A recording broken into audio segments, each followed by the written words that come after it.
అదే RTV app వార్తల్ని క్షణాల్లో చదివే అవకాశం ఉంటుంది. ఒక న్యూస్ పేపర్, ఒక టెలివిజన్ ఛానల్ మీ చేతుల్లో ఎప్పుడూ ఉంటాయి. నెల్లూరు డిప్యూటీ మేయర్ ఎంపిక ప్రశాంతంగా జరిగింది. ప్రస్తుతం దీని మీద మాట్లాడేందుకు ఎమ్మెల్సీ చంద్రశేఖర్ రెడ్డి ప్రస్తుతం మనతో ఉన్నారా? ఇంత మాట్లాడారు. ఎలా జరిగింది, ఏంటి, లోపల నిబంధనల ప్రకారం జరిగాయా లేదంటే అతిక్రమించి అడ్డదారులను ఏమైనా ఎంపిక చేశారు? పూర్తి అప్రజాస్వామికంగా జరిగింది ఎన్నికల ప్రక్రియ. ప్రధానంగా ఎన్నికల అధికారి ఆయన చేసినటువంటి విధానం అయితే ఎవరికి కూడా నచ్చలేదు.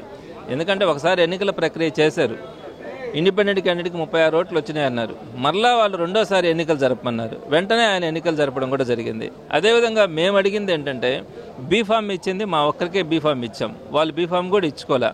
అంటే వాళ్ళు ఇండిపెండెంట్గా నిలబడుతున్నట్టుగా లెక్క అయింది. సరే, మేము లాస్ట్లో అడిగాం, బీఫామ్ టీడీపీ తరపున ఇవ్వలేదు కదా, మరి గెలిచింది టీడీపీనా ఇండిపెండెంటా అంటే ఆ విషయం కూడా చెప్పకుండా బీఫామ్ ఇచ్చింది మాత్రం వైఎస్ఆర్సీపీనే ఇచ్చింది, ఇంకెవ్వరు ఇవ్వలేదు అంటాడు. అంటే అలాంటప్పుడు గెలిచింది ఎవరు? ఆ విషయాన్ని కూడా చెప్పడానికి అధికారి ఆలోచిస్తూ ఉన్నాడంటే ఎందుకు అధికార పక్షానికి ఇంత ఈ విధంగా వీళ్ళు ప్రవర్తిస్తూ ఉన్నారన్నది అర్థం కాలే. తప్పకుండా వైఎస్ఆర్సీపీ అందరికీ కూడా వైఎస్ఆర్సీపీ బీఫామ్ మీద గెలిచినటువంటి కార్పొరేటర్లు అందరినీ కూడా వైఎస్ఆర్సీపీ డిప్యూటీ మేయర్గా పోటీలో ఉన్నటువంటి వ్యక్తికి ఓట్లు వేయమని చెప్పి విప్ జారీ చేయడం జరిగింది. చాలామంది విప్పుని ధిక్కరించి ఈరోజు ఓట్లు వేయడం కూడా జరిగింది. వారందరి మీద కూడా అనర్హత వేడిపడే అవకాశం ఉంది. దానికోసం న్యాయస్థానాలను అప్రోచ్ కావడం అన్నది ఒకవైపు. రెండోది, ప్రజాక్షేత్రంలో ఏదైతే ప్రజలు వైఎస్ఆర్సీపీ ఫ్యాన్ గుర్తు మీద ఓటేసి కార్పొరేటర్ని గెలిపించి పంపించిన తర్వాత వాళ్ళు ఇక్కడికి వచ్చి వైఎస్ఆర్సీపీ జగన్మోహన్ రెడ్డి గారి యొక్క అభిప్రాయానికి భిన్నంగా వారు ఈరోజు నిర్ణయాలు తీసుకుంటున్నప్పుడు దీన్ని ప్రజల దృష్టికి తీసుకెళ్లడం కానీ ప్రజల యొక్క అభిమానాన్ని వైఎస్ఆర్సీపీకి తరగలేదనే విషయాన్ని ప్రజల దగ్గర రుజువు చేసుకునేందుకు వైఎస్ఆర్సీపీ తప్పకుండా రాబోయే రోజుల్లో ప్రయత్నించడం జరుగుతుంది. సార్, ఇప్పుడు టోటల్ మీద 54 డివిజన్లు వైఎస్ఆర్సీపీ వాళ్ళు గెలిచారు. అసలు అజీజ్ కాడిని చూసుకుంటే ప్రజెంట్ స్రవంతి కూడా, అదేవిధంగా డిప్యూటీ మేయర్ రూఫ్ కుమార్ సైతం మొత్తం ఇచ్చేసేసారు. అంటే వీళ్ళు ఏ పార్టీ వైపు నుంచి గెలిచినట్టు లెక్క? ఇప్పుడు గెలిచింది 54 మంది వైఎస్ఆర్సీపీ క్యాండిడేట్లే.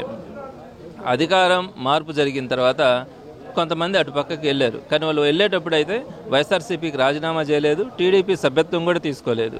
ఊరికనే వైఎస్ఆర్సీపీ బీఫామ్ మీద గెలిచి కార్పొరేటర్లుగా ఉంటూనే అక్కడికి వెళ్ళి వాళ్ళతో జత కలిసి తిరుగుతూ ఉన్నారు. ఈరోజు కూడా ఇక్కడ అదే పరిస్థితి కనపడింది.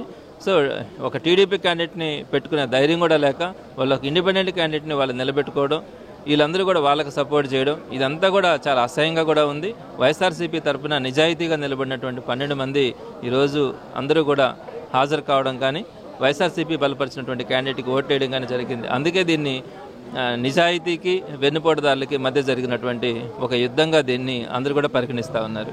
అంటే వాళ్ళంతా వైఎస్ఆర్సీపీ కార్పొరేటర్లు అయితే ప్రలోభాలకి లేదంటే భయపడే అట్లా చేశారని భావించుకోవచ్చా?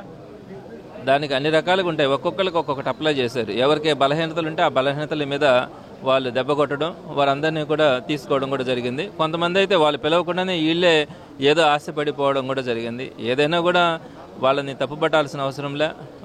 ప్రజలు అంతిమంగా ఒక నిర్ణయానికి వస్తారు. ఇవన్నీ కూడా ప్రజలు గమనించినారు. ప్రజాక్షేత్రంలో తప్పకుండా రాబోయే రోజుల్లో వైఎస్ఆర్సీపీ ఇప్పటికే చాలా బలంగా ఉంది. రాబోయే రోజుల్లో ఇంకా మరింత బలంగా తీసుకెళ్ళడానికి ప్రయత్నిస్తాం. Okay, thank you sir. ఇది పరిస్థితి. అంటే అడ్డదారున ఈ ఎన్నిక జరిగింది, సజావుగా జరగలేదని కూడా చంద్రశేఖర్ చెప్తున్నారు. Video Pradeepta guys, RTV Nellore నుంచి. మరిన్ని వీడియోస్ కోసం ఛానల్ ని సబ్స్క్రైబ్ చేయండి. లేటెస్ట్ అప్డేట్స్ కోసం వాట్సాప్ ఛానల్ ని ఫాలో చేయండి. అండ్ లింక్ డిస్క్రిప్షన్ లో ఉంది.